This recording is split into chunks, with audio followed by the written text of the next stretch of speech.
မိမိရဲ့အဆင့်တန်းတနည်းပြောမယ်ဆိုရင်မိမိရဲ့ပဂတိရဲ့အခြေအနေထားအမှန်ကိုကျွန်တော်တို့သိနာလဲဖို့ဒါမှသာလေမိမိဘယ်လိုလိုက်လျှောက်အသက်ရှင်ရမယ်ဆိုတာကိုကမှန်ကန်စွာဒါသိမြင်နိုင်မယ်ပေါ့နော်အခြေပြုကျမ်းပိုက်ကိုတန်ပြိုင်ကျွန်တော်တို့ဖတ်ရအောင်ထို့နောက်မှာသခင်ဖျားသည်အခြားသောတပည့်တော်နှကြိတ်တို့ကိုခန့်ထားတော်မူ၍ကိုယ်တိုင်ကြွလီအံ့သောမြို့ရွာအရရတို့ရှေ့တော်၌နှစ်ယောက်စီစေလွတ်တော်မူ၏သူတို့အားမိန့်တော်မူသည်ကားစပါးရိတ်เสียများစွာရှိ၏ရိတ်သောသူတို့သည်နဲကြ၏ထိုကြောင့်လှုပ်ဆောင်သောသူတို့ကိုစပါးရိတ်စေခြင်းကစပါးရှင်စေလွတ်မူမည်အကြောင်းဆုတောင်းကြလော့သင်တို့သွားလေသည့်အရာမှာတောခွေးစုတဲသို့သိုးတငယ်တို့ကိုစေလွတ်တကဲ့သို့သင်တို့ကိုငါစေလွတ်၏တဲ့ဆိုတော့ဒီနေရာမှာပြန်ပြီးတော့ကြည့်တဲ့အခါမှာအဓိကတော့အ내အတိတ်ပဲဖွင့်ဆိုပြီးပြောတာထဲ့ကိုယ့်ရဲ့အနေအထားအခြေအနေမှန်ကိုကိုကသိဖို့ဒီကျမ်းစကားကိုပြန်ကြည့်ရင်ဘာတွေ့ရမလဲဆိုတော့တပည့်တော်ဖြစ်တယ်ဘသူရဲ့တပည့်တော်လဲခရစ်တော်ရဲ့တပည့်တော်ဆိုတဲ့ဒီသဘောကိုတွေ့ရမယ်ပြီးတဲ့အခါမှာမြို့ရွာအရရရှေ့တော်မှာနှစ်ယောက်စီစေလွတ်တယ်လို့ပြောလိုက်တဲ့အခါမှာစေလွတ်ခြင်းခံရသောသူတွေမဟုတ်ဘူးလားဟုတ်တယ်စေလွတ်ခြင်းခံရသောသူပြီးတော့စပါးရိတ်เสียကအများကြီးမရှိဘူးလားအများကြီးရှိတယ်ရိတ်သောသူတွေကအယမ်းနေတော့အလုတ်လုံမဲ့သူတနည်းပြောမဆိုရင်ရိတ်မဲ့သူတွေပေါ်လာဖို့စပါးရှင်ကိုဘာလုပ်ခိုင်းလဲဆူတောင်းခိုင်းတယ်တနည်းပြောမဆိုရင်ဂျားကနေပြီးတော့မှအလုတ်လုံမဲ့သူတွေဖျားရဲ့သာသနာလုပ်ငန်းတော်အောင်မြင်ဖို့အတွက်ကဖြစ်လေဂျားခံဆူတောင်းစေတယ်ဆိုတဲ့ကိုယ့်ရဲ့အနေထားကဲကောင်းပြီကျွန်တော်တို့ဒီမှာထိုင်နေတဲ့သူတွေကိုယ့်ရဲ့ပဂတိအနေထားအခြေအနေကိုပြန်ပြီးတော့ရိုးရိုးလေးစဉ်းစားကြည့်စမ်းဒီမှာထိုင်နေတဲ့သူဆိုရင်မိဘဆိုတဲ့အနေထားမှာမရှိဘူးလားရှိတာပေါ့ကဲကျွန်တော်တို့ကအမှုတော်လုပ်ငန်းမှာအချိန်ပြည့်လုပ်တယ်ဆိုရင်အချိန်ပြည့်လုပ်တဲ့သူတွေကလည်းကိုယ့်ရဲ့အနေထားကပါလဲအချိန်တွေကဖခင်ရဲ့ခရစ်တော်ရဲ့ဓမ္မအမှုတော်ဆောင်ပေါ့ကဲ YCC မှာတာဝန်ယူထားတဲ့သူတွေလည်းကိုယ့်ရဲ့ပဂတိအနေထားအခြေအနေကိုပြန်ပြီးတော့ကြည့်လိုက်မယ်ဆိုရင်ကျမကတော့ဥက္ကဋ္ဌကျမကတော့အတွင်ရမှုကျမကတော့ဗန္ဒာဒိစသည်ဖြင့်ပေါ့နော်အသင်းတော်မှာလည်းအသင်းတော်လျောက်ကိုယ့်ရဲ့လက်ရှိအနေထားအခြေအနေမှန်ကိုဘာဖြစ်လဲသိရမယ်ကိုကသိမှဘလို့ရက်တီပြီးရှောက်လန်းအသက်ရှင်ရမယ်ဆိုတာမှန်ကန်စွာသူကအသက်ရှင်သွားနိုင်မယ်ပေါ့နော်ကဲကောင်းပြီဒါကိုပြောရင်တော့သင်ခန်းစာမှာတော့ကျွန်တော်တို့တွေ့ရမယ်တိကော15ကိုကဲဒီကျမ်းချက်ကိုတော့တန်ပြိုင်ဖတ်ကြည့်အောင်ငါသည်အထက်ကဘုရားသခင်အသင်းတော်ကိုညင်းဆဲသောကြောင့်အညံ့ဆုံးသောတမန်တော်ဖြစ်၏တမန်တော်ဟုခေါ်ဝေါ်ခြင်းကိုမခံထိုက်တော့စောစောကျွန်တော်ပြောသလိုပဲအ내ဖွင့်ဆိုတဲ့သဘောတည်းကိုယ့်ရဲ့အနေထားကိုသိဖို့ဒါလေးကိုထောက်ပြထားတာပေါ့နော်အဲ့ဒါကတော့ရှင်ပေါလုကကိုဘယ်လိုမြင်လိုက်လဲကိုယ့်ရဲ့အခြေအနေကိုငါကတမန်တော်ဘသူရဲ့တမန်တော်လဲခရစ်တော်ရဲ့တမန်ဒါပေမဲ့တမန်တော်တွေအထဲထဲမှာကိုတွေ့ပြီးမြင်လိုက်တဲ့ကိုယ့်ရဲ့အစဉ်တန်းအခြေအနေကငါတော့တမန်တော်ဟုတ်ပါတယ်ဒါပေမဲ့တမန်တော်တွေထဲမှာတော့ငါကဘာဖြစ်လဲအညံ့ဆုံးပဲဆိုငါဖခင်ရဲ့တမန်တော်ဖြစ်သောကြောင့်ဖခင်ရဲ့တမန်တော်ပိသစွာဖခင်ရဲ့အလိုတော်ပြည့်စုံဖို့ဖခင်ရဲ့အလိုတော်နဲ့ညီငါအသက်ရှင်ရမယ်ဆိုတဲ့ကိုယ့်ရဲ့ပဂတိအစဉ်တန်းအနေထားကိုသိတဲ့အခါမှာမှန်ကန်စွာအသက်မရှင်နိုင်ဘူးလားရှင်နိုင်တာပေါ့တစ်ချိန်တည်းမှာငါကအယံညံ့တာပဲငါကလေအများကြီးစူးစမ်းရအောင်ပါလားငါရဲ့အသက်တာကိုငါအများကြီးပြုပြင်ရအောင်ပါလားလို့ကိုယ့်ရဲ့အစဉ်တန်းအနေထားကိုသိရင် तू ဘာဖြစ်မလဲ तू ပြုပြင်လာမယ် तू စူးစမ်းလာမယ် तू အားထုတ်အားဆိုင်လာမှာပေါ့ကိုယ့်ရဲ့အနေထားကိုမသိရင်ဖာရိရှဲဆိုရင်ကိုပျောက်မှန်းဘာဖြစ်လဲမသိဘူးငါလှုပ်တာဟုတ်တယ်ငါစူးစမ်းတယ်ပညာတရားတွေကိုစောင့်ရှောက်တယ်ငါနဲ့သူမာနထောင်သွားတယ်ကို့မှာရှိတဲ့အာနယ်ခြင်းတွေဘာဖြစ်လဲသိလား မသိဘူးဒါကြောင့်မို့လဲခရစ်တော်ကနားရှိသောသူမြည်ဒီကကြားပါစေလို့ပြောတဲ့အခါသူတို့ကနားရှိပေမဲ့သူတို့ကကြားလားဒါမကြားဘူးเนาะမျက်စိရှိပေမဲ့လည်းမြင်ရလားမမြင်ရကိုယ့်ရဲ့အနေထားရဲ့အခြေအနေကိုပြန်ပြီးတော့မမြင်မသိနားမလဲတဲ့အခါကျတော့ရှောင်းနေတဲ့ဘဝလမ်းဟာမာတဲ့မာပြီးတော့မားတဲ့လမ်းမှာပဲရှောက်မိတာပေါ့ဒါကြောင့်မို့ဒီကနေ့ကိုယ့်ရဲ့အစဉ်တန်ကိုယ့်ရဲ့အနေထားအမှန်ကိုသိနားလဲဖို့လိုတယ်ကဲကောင်းပြီကျွန်တော်တို့အချက်9ချက်အားဖြင့်ကြည့်အောင်ကဲကိုယ့်ရဲ့အနေထားအခြေအနေဒီမှာထိုင်နေတဲ့သူတွေအားလုံးနော်ကိုယ့်ရဲ့အနေထားအခြေအနေဟာဘယ်လိုအနေထားမှာရှိတယ်လဲနံပါတ်1ဟာကျွန်တော်ကျမတို့ကခေသူမဟုတ်ဘူးနော်ကျွန်တော်ကျမတို့အဆင့်တန်းကနည်းနည်းတော့အဆင့်တန်းမဟုတ်ဘူးကျွန်တော်ကျမတို့ကဘယ်သူတွေလဲဖယားရဲ့သားအမလီဖယားရဲ့သားဖယားရဲ့သားဖြစ်ရင်တော့နိုင်ငံတော်မှာဖယားနဲ့အတူစိုးဆိုင်ခြင်းနော်နိုင်ငံတော်နဲ့ဆိုင်တဲ့အမွေဥစ္စာကိုကျွန်တော်ကျမတို့ပိုင်ဆိုင်ပြီးပေါ့ကဲကောင်းပြီဖယားသားဖြစ်တယ်ဆိုရင်ဟလာမင်းဦးမင်းလွင်လို့ပြောတဲ့လင်ကောင်မပေါ်တဲ့မွေးလာတဲ့သားသမီးတို့အသက်ရှင်လို့ဖြစ်မလားဖယားရဲ့သားလို့သမီးလို့ကိုဒီလိုသိနာလဲပြီးဆိုရင်ကျွန်တော်ကျမတို့ကကိုယ်သဘောကိုယ်ဆန္ဒကိုယ်အကြိုက်ကိုနေခြင်းလို့နေကိုအသက်ရှင်ခြင်းလို့အသက်ရှင်လို့တော့ရအောင်မလားဘယ်ရမလဲဖယားသားဖြစ်တော့ကြောင့်ဖယားသည်တန်ရှင်းတယ်လို့ဖယားသားဖြစ်တဲ့သူလည်းတန်ရှင်းဖြောင့်မခြင်းမှာဘာဖြစ်လဲအသက်ရှင်ရတော့မှာပေါ့မဟုတ်ဘူးကဲကျမ်းပိုက်နှစ်ပိုက်လေးကြည့်အောင်ထိုသူကိုလက်ခံသမျှသောသူဒီဟုသောကိုတော်ကိုယုံကြည်သောသူတို့သည်ဖျားသခင်သားဖြစ်ရသောအခွင့်ကိုပေးတော်မူ၏ဒါယုံကြည်သမျှသောသူတွေအားလုံးကဖျားရဲ့သားသမီးဆိုတဲ့ဒီအခွင့်ကိုရပြီနော်ဖျားသားသမီးရပြီဆိုရင်တော့ဖြစ်ပြီဆိုရင်တော့ဒါအမွေစားအမွေခံဖြစ်ပြီကဲ1ရော4ကိုဖတ်ကြည့်မယ်ချစ်သားတို့သင်တို့သည်ဖျားသခင်နှင့်ဆက်ဆိုင်ကြ၏ထိုသူတို့ကိုအောင်ကြပြီအကြောင်းမူကားသင်တို့ဘက်၌ရှိသောသူသည်လောကတစ်ဖက်၌ရှိသောသူထက်သာ၍ကြီးတော်မူ၏ကျွန်တော်ကျမတို့ကလောကနဲ့ဆိုင်တဲ့သူလားဟာဘာမှမပတ်တဲ့တော့နော်တစ်ချိန်ကတော့လောကသားဟလားလောကလူနော်လောကနဲ့ဆက်ဆိုင်သောသူတွေနော်သို့တော့အခုကတော့ဖြစ်လေဖယားသားသမီးဖြစ်သွားပြီဖယားကိုယုံသောကြောင့်လောကနဲ့ဘာမှမဆိုင်တော့ဘူးဘယ်သူနဲ့ဆိုင်သွားပြီလဲဖယားနဲ့ဆက်ဆိုင်သောသူတွေဘာဖြစ်လဲဖြစ်သွားပြီကျွန်တော်ကျမတို့ဘက်မှာရက်တည်တဲ့ကျွန်တော်ကျမတို့နဲ့သက်ဆိုင်တဲ့ဖယားကတစ်ဖက်မှာရှိသောအရာအလုံးတဲ့ဘာဖြစ်လဲကြီးမြတ်တယ်လေမဟုတ်လားကြီးမြတ်တယ်ကြီးမားတဲ့အရှင်သခင်ဖြစ်တယ်ဒီတော့ကျွန်တော်ကျမတို့ဘက်မှာဒီအရှင်ကရှိနေပြီဟလားဒီအရှင်ကြီးမြတ်ခြင်းတိုင်းဖယားသားဖြစ်ခြင်းနဲ့တူကျွန်တော်ကျမတို့အလိုလျောက်ဘာဖြစ်လဲကြီးမြတ်ခြင်းဆိုတဲ့အဖြစ်ကိုမရောက်သွားဘူးလားဒါမှမဟုတ်ကိုယ့်ရဲ့အနေထားကိုကိုယ်တန်ဖိုးထားရဖယားသားသမီးဖြစ်သောကြောင့်ဖယားသားသမီးဖြစ်ပြီးတော့နေခြင်းသလိုနေလှုပ်ခြင်းသလိုလှုပ်ရင်တော့ဟလားဖယားရဲ့ဘုန်းတော်နာမတော်ရှုတ်ချပွေရာဖြစ်မှာပဲဒါလားဖယားသားသမီးဒါလားနိုင်ငံတော်မှာအမွေစားအမွေခံဆိုရင်တော့အောင်မလီလောကသားတွေကမျက်လုံးပေါင်းများစွာနဲ့ဘာဖြစ်လဲကြည်နေတာစာဖတ်တယ်လို့ကျွန်တော်ကျမတို့ဘာဖြစ်လဲဖတ်နေတာဒါမှကိုယ့်ရဲ့အဆင့်တန်းကဘာဖြစ်လဲကျွန်တော်ကျမတို့ဒီဖယားရဲ့သားသမီးတွေဖြစ်သောကြောင့်ဖယားသားသမီးပိသစွာဖယားစကားနားထောင်ပြီးဖယားရဲ့အလိုတော်ကိုပြည့်စုံစေတဲ့အသက်တာမှာသက်ရှင်ရเนาะဒါတော့အချုပ်ပြောတာကဲနံပါတ်1ကိုယ့်ရဲ့အဆင့်တန်းကိုကြည့်မယ်ကျွန်တော်ကျမတို့ကဘယ်သူတွေလဲကိုယ့်ရဲ့အနေထားသခင်ခရစ်တော်ရဲ့ဟာမိတ်ဆွေတွေเนาะမိတ်ဆွေတွေ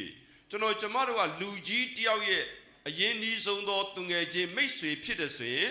ဝမ်းသာလားဝမ်းမသာဘူးလားကဲဝန်ကြီးချုပ်ဆိုပါတော့ဟဲ့လားပြည်တော်စုဝန်ကြီးချုပ်လာတမရသူတို့နဲ့မိတ်ဆွေသူငယ်ချင်းဖြစ်တဲ့ဆိုရင်ဘာဖြစ်မလဲမလီဂုံယူစရာနော်တောတန်လာဒါတမရနဲ့အခင်မင်းဆုံးမိတ်ဆွေနော်ဆိုလူရရှိန်သွားပြီနော်သူ့ကိုတော်တော်တန်ဘာဖြစ်လဲပြောဖို့ဘာညာဆိုတော့လေမပြောရတော့ဘူးပေါ့နော်တမရရဲ့ဝန်ကြီးချုပ်ကမိတ်ဆွေသူငယ်ချင်းအရင်ဒီဆုံးသောသူလို့ပြောလိုက်တာနဲ့ကိုဘာဖြစ်လဲသူ့ပေါ်မှာဆက်ဆံမှုကပြောင်းသွားပြီ ဆိုကျွန်တော်ကျမတို့ကအမြင့်ဆုံးသောဖယားသခင်ခရစ်တော်ရဲ့ဖြစ်လေအဆွေတွေမိတ်ဆွေတွေဖြစ်သောကြောင့်ကိုယ့်ရဲ့အနေထားဘလောက်ကောင်းတဲ့အဆင့်တန်းဘလောက်ရှိ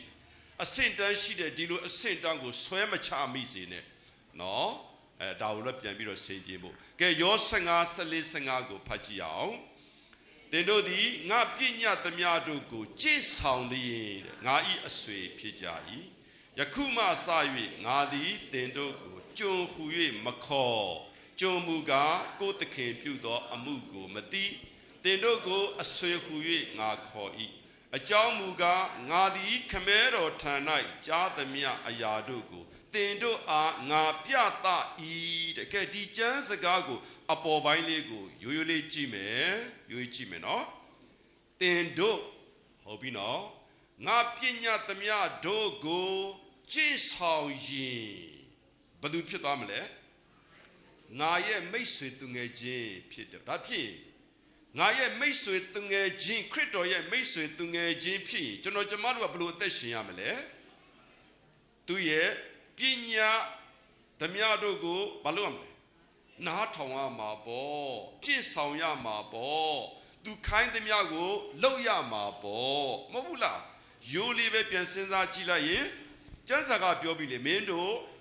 ငါပညာသမျှတို့ကိုကြည်ဆောင်တယ်ဆိုရင်ငါရဲ့မိတ်ဆွေသူငယ်ချင်းတွေဖြစ်တယ်ဒါဖြစ်ရင်ခရစ်တော်ရဲ့မိတ်ဆွေသူငယ်ချင်းဖြစ်ရင်ဘလို့အသက်ရှင်ရမလဲခရစ်တော်ရဲ့ဖခင်ရဲ့ပညာဖခင်ပေးတဲ့ပညာတော်တို့ကိုလိုက်လျှောက်ကျင့်ဆောင်ရမယ်ဖခင်ခရစ်တော်စေခိုင်းတဲ့အလုပ်တွေကိုဘာလုပ်ရမလဲလုပ်ကြရမယ်ဒါကျွန်တော်ကျမတို့ရဲ့အဆင့်တန်းကအမြင့်ဆုံးသောသခင်အရှင်ဖခင်ရဲ့မိတ်ဆွေတွေဆိုတာเนาะမိတ်ဆွေပြီးသားဖို့တော့လိုတာပေါ့ကဲတော့ကိုယ့်ရဲ့အဆင့်တန်းကိုကြည့်မယ်ကျွန်တော်ကျမတို့ကစေလွတ်ချင်းခံရတဲ့သူတွေကိုကလှုပ်ချင်တိုင်းလှုပ်လို့မရဘူးเนาะဖခင်မခိုင်းရင်မရဘူးเนาะဖခင်မခိုင်းရင်မရဘူးဒီနေ့ကျွန်တော်ကျမတို့ကတကယ်တမ်းကြတော့အမြင့်ဆုံးသောသခင်ရှင်ဖခင်ရဲ့စေလွတ်ချင်းစေခိုင်းခြင်းကိုခံရတဲ့သူတွေဘယင်ကကျွန်တော်ကျမတို့ကိုခိုင်းနေဆိုရင်အမလီရှင်ဘီကိုယ်တိုင်ကငါ့ကိုဒီကိုစေလွတ်တာကွာဆိုဟာကျွန်တော်တို့တရုတ်ကားတွေကြည့်မယ်ဆိုရင်တွေ့တယ်မလားတရုတ်ကားတွေဆိုရင်ရှင်ဘီကဟလာသူရဲ့ပြောမယ်ဆိုရင်တော့ဗာလေတစိတ်ကိုအနေလိုက်ဒါရှင်ဘီကအမိတ်တော်ပဲရှင်ဘီစေလွတ်လိုက်တာလို့ပြောရင်လူတွေကဘာဖြစ်လဲအယိုသေးပေးပြီးသူ့ရဲ့စကားကိုနားထောင်ခံယူရတာပဲကဲကောင်းပြီတမန်ကျမ်းစာကိုကြည့်အောင်လုကာ9:1ကဘာပြောလဲတကြိတ်နှစ်ပါးသောတပည့်တော်တို့ကိုစုဝေးစေတော်မူပြီးမှနတ်ဆိုးအပေါင်းတို့ကိုနိုင်သောတကိုးနှင့်အနာရောဂါတို့ကိုငြိမ်းစေခြင်းခွင့်တကိုးကိုပေးတော်မူ၏ဟောပြောစေခြင်းက၎င်း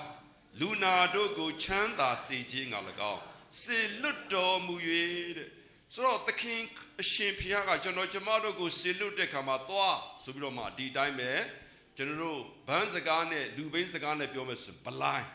နော်ဒီလိုစေလွတ်တာမဟုတ်ဘူးကျွန်တော်ကျမတို့စေလွတ်တဲ့အရှင်ကဘာကိုပေးလိုက်တယ်လဲခွန်အားစွမ်းအားတကူဒါကိုပေးပြီးတော့မှသွားဆိုတဲ့ကသွားတဲ့ခါမှာဘာလို့ဖို့လဲဖခင်ရဲ့နိုင်ငံတော်အကြောင်းကိုဟောပြောဖို့တဲ့ဟောလူနာတို့ကိုဘာလဲအနာငြိမ်းစေဖို့ချမ်းသာစေဖို့တဲ့ကဲဒီမှာထိုင်နေတဲ့သူတွေအားလုံးကဖခင်ရှင်ကကျွန်တော်ကျမတို့ကိုစေလွတ်တယ်ဖခင်စေလွတ်ခြင်းကိုခံရတဲ့သူတွေပဲဆိုတာကိုသိဖို့လိုတယ်နော်ကိုသိဖို့အဲ့ဒါဆိုရင်ကျွန်တော်ကျမတို့ဘလို့အသက်ရှင်သင့်တယ်လဲဘာလုပ်သင့်တယ်လဲနော်အဲ့ဒါဆိုရင်မှန်ကန်စွာဟလာတုတ်ပြန်သွားနိုင်မယ်ကဲယော19:18ကိုဖတ်ကြည့်မယ်ကိုရောဒီအကျွန်ုပ်ကိုဤလောကသို့စေလွတ်တော်မူသည်နိတုအကျွန်ုပ်သည်ဤသူတို့ကိုစေလွတ်ပါ၏တဲ့ဒါကယော20:21တဖန်ယေရှုကသင်တို့၌ငြိမ်သက်ခြင်းရှိစေတည်း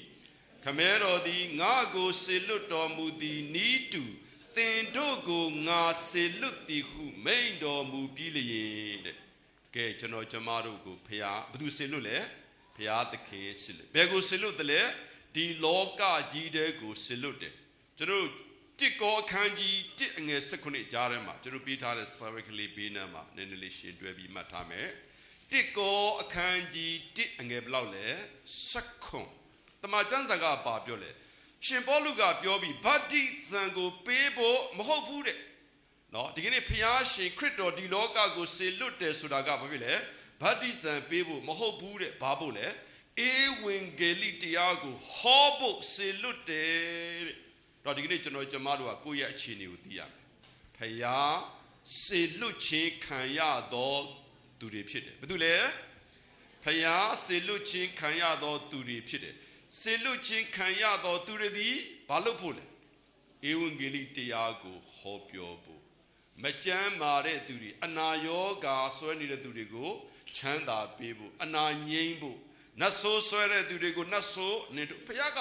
လွတ်တယ်ဆိုတဲ့ကဘာပေးပြီလဲတကောခွန်အားကဒါပေးပြီကဲလေကိုယ့်ရဲ့အခြေအနေကိုကြည့်အောင်ကိုယ့်ရဲ့အခြေအနေကဘာလဲသက်သေးအမလေးကျွန်တော်ကျမတို့ကသက်သေးနော်သက်သေးကသိအရေးကြီးတာနော်လာသက်သေးကောင်းရင်မာရာတောင်မှမပြစ်လေလွတ်သွားနိုင်တယ်ပေါ့နော်ဟုတ်ပြီတခါကြတော့လေကျွန်တော်တို့ကသက်သေးရှိနေငါမှထောင်ကြတာတွေရှိတတ်တာဘူးမလားငါရဲ့အမှုကိစ္စတွေရော့မလားလွတ်မလားဆိုပြီးတော့မှရှိနေငါပြီးတော့သက်သေးလောက်ကမှကထောင်လုံးကြသူတော့ဖြစ်သွားတတ်တယ်ကဲလုကာ24 49 48ကိုကြည့်မယ်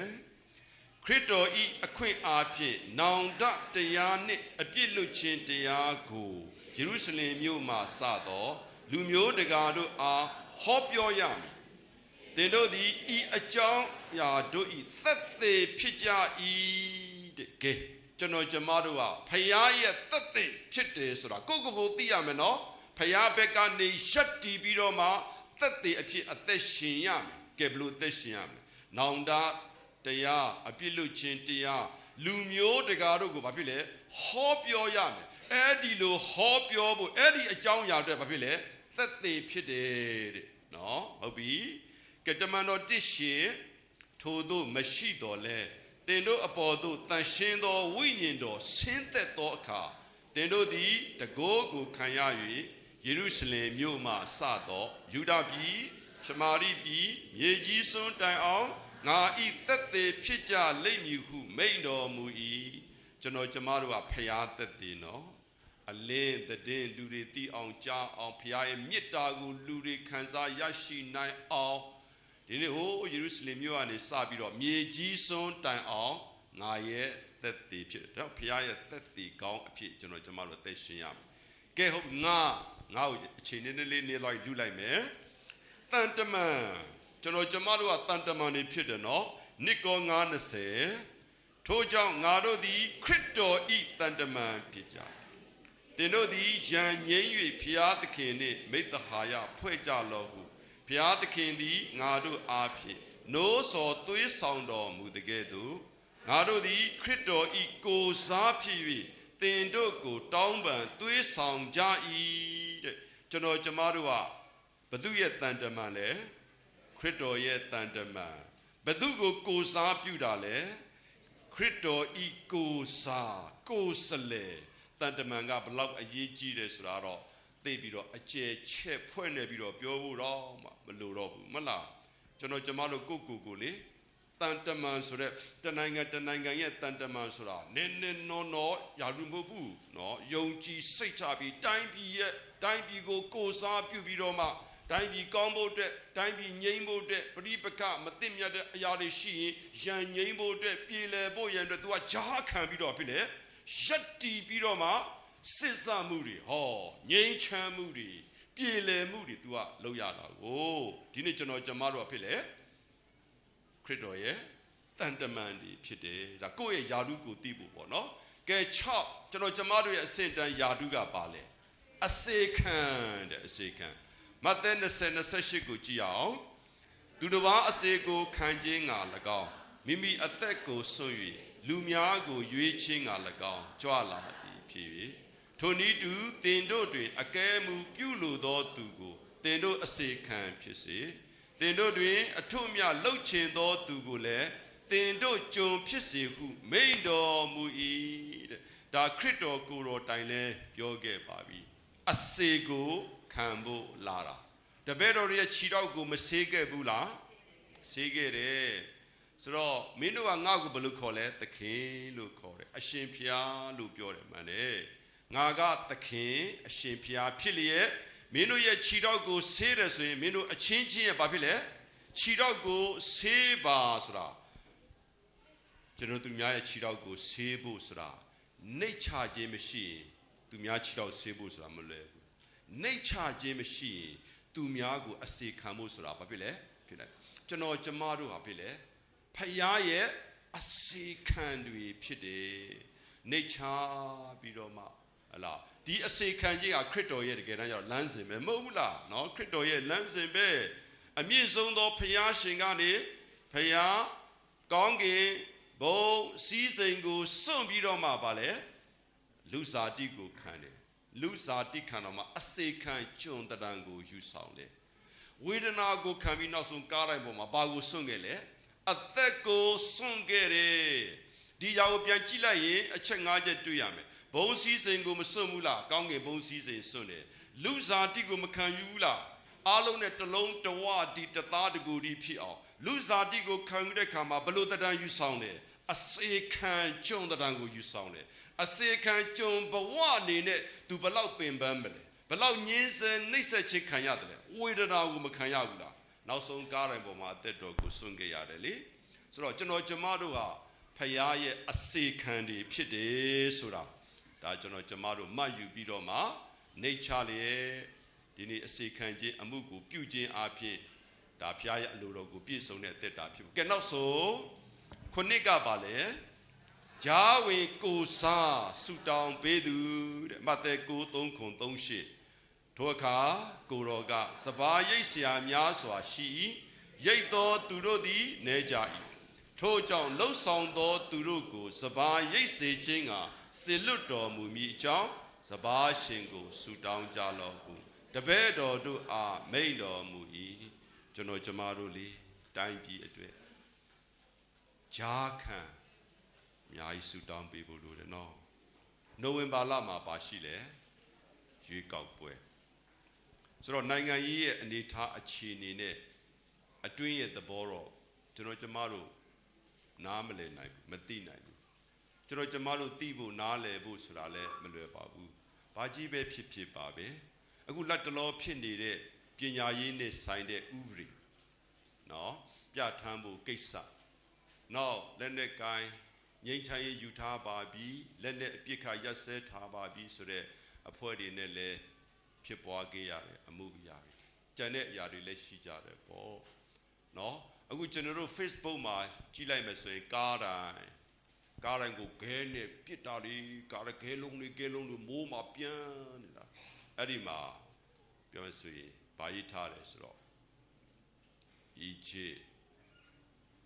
Iran Iraq စသဖြင့်ပေါ့ဒီထားနော် Facebook ကိုကြည့်လိုက်တွေ့မယ်နော်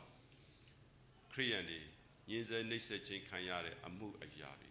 ဆိုတော့ဒီအရာတွေကကျွန်တော်ကျမတို့ဘာလုပ်ရတော့မလဲဂျားခံပြီးတော့ဆူတောင်းပေးရတော့မြန်မာပြည်ကြီးအတွက်ဂျားခံပြီးဆူတောင်းပေးရမယ်အဲ့ဒီအနေထားဖျားတောင်းပေးထားတယ်ကျွန်တော်ကျမတို့အစ်စ်တန်းတော့ကျွန်တော်ကျမတို့ရဲ့အနေထားတော့ဂျားခံဆူတောင်းရမယ်သူတွေဖြစ်သောကြောင့်ဂျားခံပြီးတော့ဆူတောင်းနေရဒီလုပ်ငန်းမကြည့်လို့တာဝန်မကြည့်လို့မရဘူးဒါကြောင့်မို့ဏီကုန်းချုပ်ပြောမယ်ဆိုရင်ကျွန်တော်ကျမတို့ကိုယ့်ရဲ့အစစ်အတန်းကိုယ့်ရဲ့အနေထားအခြေအနေမှန်ကိုသိနာလဲပါသိနာလဲမှသာလေကိုယ့်ရဲ့အသက်ရှင်ခြင်းဟာမှန်ကန်မယ်နော်အဲ့ဒီတိုင်းအသက်မရှင်တော့ကျွန်တော်တို့ဆရာတွေပြောသလိုဖျားနဲ့ရှင်းရမှာပေါ့နော်ဆရာတော်ဥယျာဉ်ကိုလေးဆိုရင်လေတော့ဖျားနဲ့ရှင်းကျွန်တော်တို့လည်းသူ့စကားတွေနည်းနည်းသုံးကြည့်တာပေါ့နော်ကျွန်တော်ကျမတို့အားလုံးကဖျားရဲ့သားသမီးတွေကိုယ့်ရဲ့အဆင့်တန်းဖယားရဲ့အရင်နီးဆုံးသောမိတ်ဆွေတငယ်ချင်းတွေဖယားစေခိုင်းခြင်းအသုံးပြုခြင်းခံရတဲ့သူတွေဖယားအတွက်သက်သေဖယားရဲ့တန်တမန်တွေဖယားရဲ့အစီခံတွေဖယားတွေဂျားဝင်ကိုစားဆုတောင်းပေးနေတဲ့သူတွေဆိုတာကိုယ့်ရဲ့အနေထားမှန်ကိုသိပြီးအဲ့ဒီအတိုင်းတာဝန်ကျေပြွန်စွာရှောက်လန်းသက်ရှင်ခြင်းအပြင်ဖျားရဲ့ဘုန်းတော်ကိုထင်ရှားစေသောအသက်တာများဖြစ်ကြပါစေလို့ဆုတောင်းမြတ်တာပိုရင်ဒီကုန်းချုပ်လိုပါတယ်အားလုံးပေါ်မှာနှုတ်ကပတ်တော်အားဖြင့်အသက်တဖန် ဘုရားရှင်သာ၍ကောင်းကြီးပေးပါစေ